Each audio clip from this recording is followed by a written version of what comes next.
구약 다음으로 이제는 우리가 신약이 쓰여진 배경과 저자가 살았던 그때 당시의 세계관과 가치관을 알아볼게요. 고대 로마 시대에도 가부장적인 사회였음을 알 수가 있죠. 사회 지위가 높은 남자일수록 성욕을 해소할 방법은 합법적으로 다양했습니다. 남자 중심이었기 때문에 남자 아래의 신분의 사람들, 예를 들어 노예, 여자, 남자아이들, 매춘부들이 남자의 성욕을 풀 대상으로 여겨졌죠. 그때 당시 쓰여진 문학을 보면은 서로의 아내를 질투 없이 공통적으로 나누며 취하고 어린 남자아이들이 저항하지 않고 성인 남자들이 그 어린 남자들을 즐겼다는 글을 읽을 수가 있죠. 어린 남자아이는 자신의 젊음을, 그 대가로 성인 남자는 자신의 기술이나 사회로 입문하기 위한 통로를 교환했죠. 고대 로마 시대 때 성에 대한 이해는 남성의 우월성을 바탕으로 했다고 해도 과장이 아닙니다. 고대 로마 시대 때 남자 동성 간의 성생활도 흔했던 이유가 전장에서나 침대에서나 자신의 우월성과 강함을 증명하며 표현했으며 주는 남자는 받는 남자보다 우월한 사람이었고 신분적으로 사회적으로 자신보다 우월한 남자가 자신을 탐하며 자신에게 주니 그 관계에서 오는 사회적, 경제적, 법적, 개인적인 거래가 있었던 것이죠. 권력과 사회적 지위와 힘이 있는 상류층 남자들만이 누릴 수 있는 특별한 권한이라고 해도 과언이 아니죠. 남성의 우월성이 중심이 된 고대 로마 제국의 성에 관한 이해가 수반하는 성적 관계는 법적으로 보장되었으며 사회적으로 친숙했기 때문에 우월한 남자보다 아래에 있는 여자, 노예, 동성, 매춘부, 아이, 이성 동성에게는 불공평하고 혼잡한 문란한 시대였음을 알 수가 있죠. 결혼이라는 울타리 안에서 서로에 대한 애정과 배려와 이해가 전제가 된 섹스가 아닌 상위층 남자가 우월성을 과시할 수 있는 침대 자리이며 상위층 남자 중심적인 쾌락을 위한 고대 로마 시대의 성에 대한 전반적인 이해를 우리는 먼저 이해해야 된다는 거죠. 아우구스투스라는 황제도 로마의 이런 문란한 문제를 직면했기 때문에 법적으로 간통죄를 통과하고 그에 대한 벌과 책임은 추방과 재산 압수, 아버지들은 간통한 자신의 딸들과 동반자들을 죽일 권리가 있었으며 남편은 간통한 자신의 동반자나 아내를 죽일 수 있는 상황을 합법화했으며 자신의 딸 줄리아가 간통했을 때 직접 추방한 사실을 우리는 읽었을 때 로마 제국 입장에서도 성에 대한 도덕적인 잘못됨을 인지하고 고쳐나가려는 노력이 있었음을 알 수가 있죠. 이러한 배경에서 유대인들은 자신들의 문화와 전통을 지켜나갔습니다.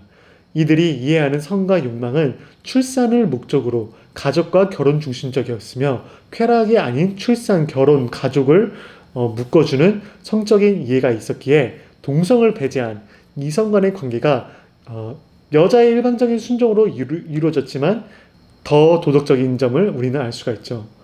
하지만 로마 제국에 속해 있는 유대교가 기독교는 유대교의 많은 종파 중 하나였기 때문에 성에 대한 두 개의 전혀 다른 가치관이 충돌하니 바울이 자신의 견해를 쓴 것을 우리는 읽게 되죠. 바울은 독특한 성과 결혼에 대한 견해를 우리에게 줍니다.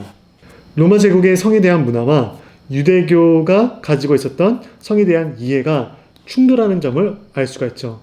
성에 대한 두 개의 전혀 다른 가치관이 충돌하니 이제 신약시대로 넘어와서 바울이 독특한 성과 결혼에 대한 견해를 우리에게 줍니다. 육체적인 순결을 극단적으로 추구할 수 있는 독신주의의 삶을 제시합니다. 이러한 견해는 서기 4세기까지 교회의 입장을 지배하고 있죠. 결혼은 성적인 문란함을 위한 예방이지만 출산을 목적으로 한 결혼마저도 만족하지 않으며 독신의 삶을 살라고 권하는데 그 이유는 바울은 예수님의 재림하심이 임박하여 일촉즉발전 즉시 즉각적으로 당면했다고 생각했기 때문입니다. 만약 우리가 구약을 믿는 사람들이라면 나에게는 결정관이 없고 남자 가정과 아버지나 할아버지, 여자 가족의 남자 가정이 합의한 중매 결혼을 해야 돼요. 만약 우리가 신약을 믿는 사람들이라면 예수님의 재림이 언제인지 모르니 바울이 추천한 대로 독신의 삶을 살아야 되겠죠. 성경을 글자로만 해석하면 얼마나 큰 오류를 범하는지 이 주제를 통해 다시 한번 알 수 있게 됩니다. 이제 배경을 알았으니 각 입장에서도 한번 생각을 나눠볼게요. 혼전순결을 지키는 사람은 혼전순결을 통해서 받는 은혜가 분명히 있어요. 상대방에게 줄 수 있는 나의 가장 소중하고 아름다운 순결한 마음과 육체, 혼전순결이라는 생활 양식으로 순결한 몸을 선물한다는 할 수 있고 받을 수 있다는 점에서 은혜가 있죠. 그 순간을 위해서 지금까지 포기하고 희생한 대가가 감사와 배려와 믿음이라는 보답으로 더 크게 다가온다는 것이죠.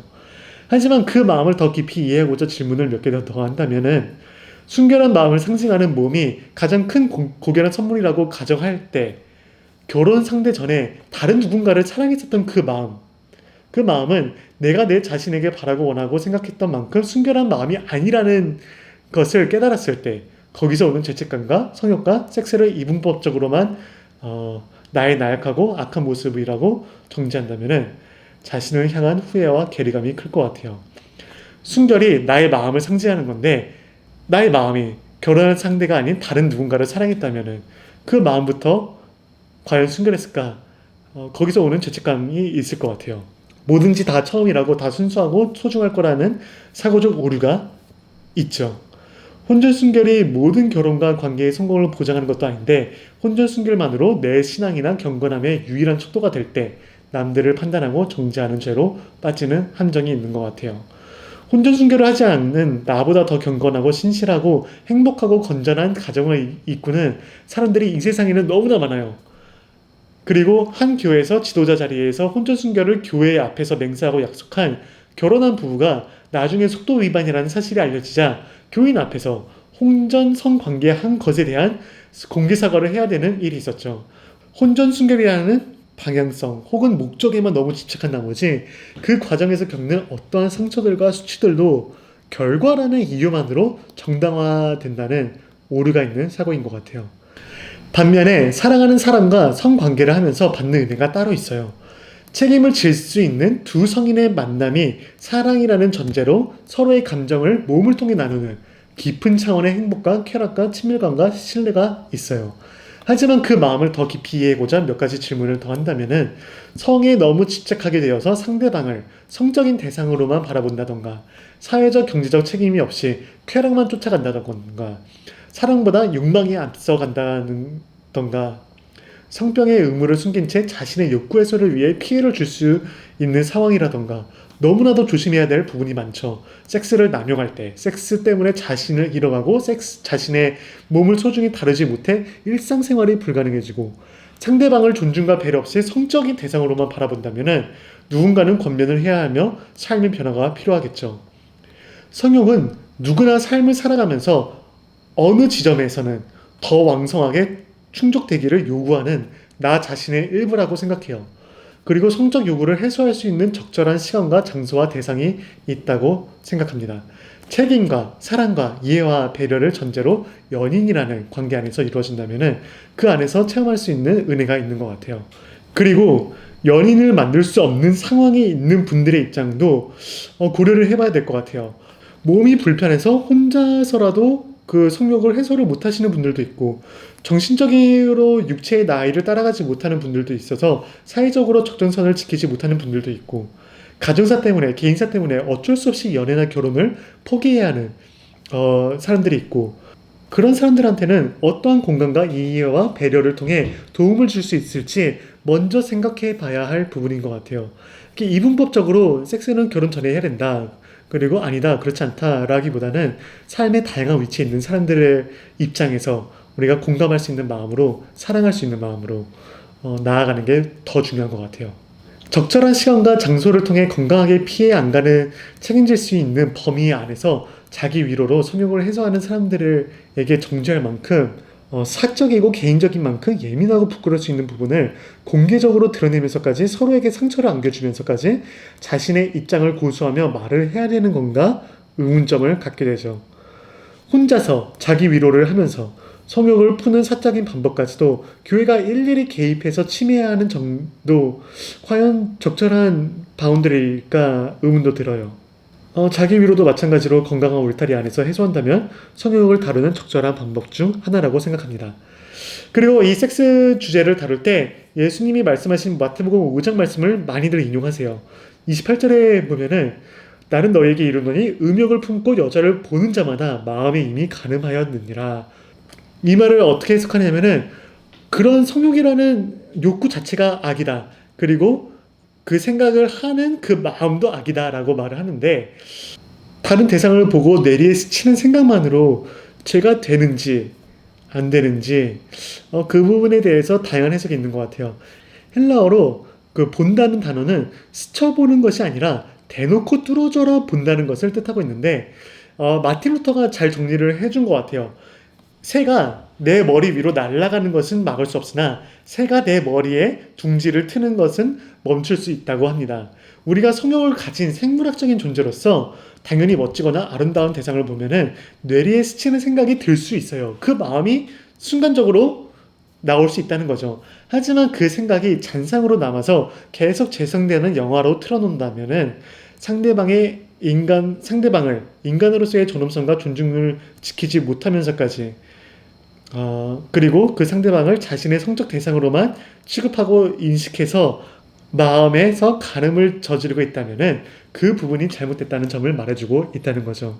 제가 기도하며 묵상하며 공부하며 내린 결론은 결혼 전에 성관계를 가지지 않았기에 받는 은혜가 있고 결혼 전에 성관계를 여인과 가지기에 받는 다른 은혜가 있어요. 솔직히 혼전 순결을 지켰느냐 안 지켰느냐 어떤 입장에서 성경을 해석하고 성에 대한 주제를 이해하는지를 떠나서 같이 열린 대화를 할 수 있는 그 환경이 더 중요하다고 생각합니다.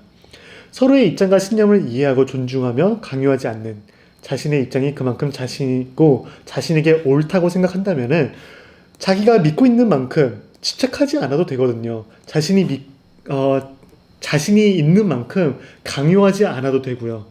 삶에서 전해지는 감동을 통해 변화받을 사람은 변화를 받게 돼 있어요.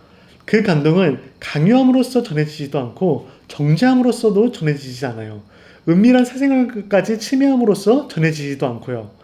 다양한 사람들이 다양한 삶의 위치에서 다양한 생활 양식을 가지고 살아간다는 점을 우리가 먼저 이해하고 포용하고 존중한다면은 자기 자신도 열린 마음을 가지고 믿음과 신뢰의 관계를 먼저 형성할 수 있다면은 오히려 더 설득력 있는 주장을 할 수 있지 않을까 생각합니다.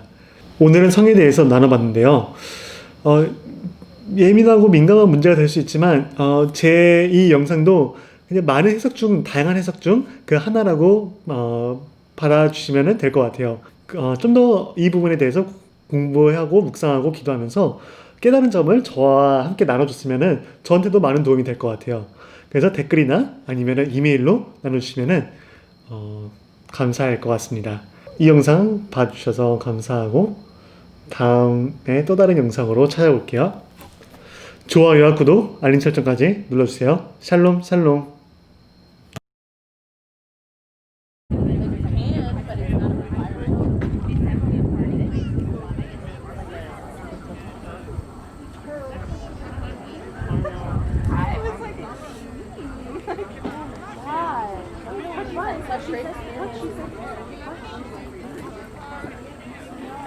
Yeah.